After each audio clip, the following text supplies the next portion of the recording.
এই স্বার্থপর দুনিয়ায় মানুষের স্বার্থ ছাড়া কেউ কারোর লাগে কথা হয় না। যেখানে স্বার্থ শেষ সেখানে সম্পর্কও শেষ। আর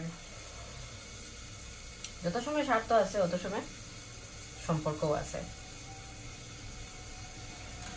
যাই হোক, সবাই গুড মর্নিং। আর আমি এখন শাক বাছলাম। এই ধরুন মিষ্টিলাও শাক আনছে, কোথায় আজকে শাক ভাজা করতাম। তো শাক আমি বাছি লইছি, বাছা শেষ হয়ে গেছে। শাক বহু সময় লাগে, শাক বাছতে খুব কঠিন কাজ শাক বাছা, খুব সময় জায়গা। তারপরে কি কি রান্না করছি দেখো, এখনো শুরু করছি। বেশি কিছু বানাইছি না, রুটি বানাইছিলাম সকালে, রুটি খাইছি। আর ঠান্ডা দিয়েছিলাম কিন্তু তাই খাইছি না, এখন উঠছো না গুটি গুটি এত কই গেলা জানি। মনে হয় কইস না কেন থানা নিচে যাইরা শিওর চা খাওয়ার যাইরা। আমি এখানে চা বানাই রাখছি, এখানে হয়তো নাই। ওখানে গিয়া খাইবা চা, চা খাইয়া তারপরে আস্তে আস্তে আইবা।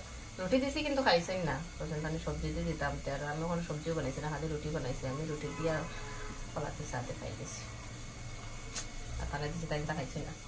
চা খাবার মনে হয় গেছেন, দেখুছেন কই কই থেকে আইরা। তো যাই হোক, তো দেখাই হ্যাঁ কি বানাইছি আমি অতর সময়।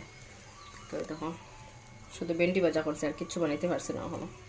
ভেন্ডি ভাজা করলাম, পেঁয়াজ কাটিয়ে রাখছি, শাক ভাজা করবো। আর এদিকে ঝিঙ্গা দিয়ে আলু দিয়া ছোটো মাছ মানে মোকা দিয়া বানাইলাম একটা তরকারি। একটু হালকা করে বানাইমু, একটু ঝোলটা করিয়া। আর এখনো কিচ্ছু রেডি করতাম পারছি না।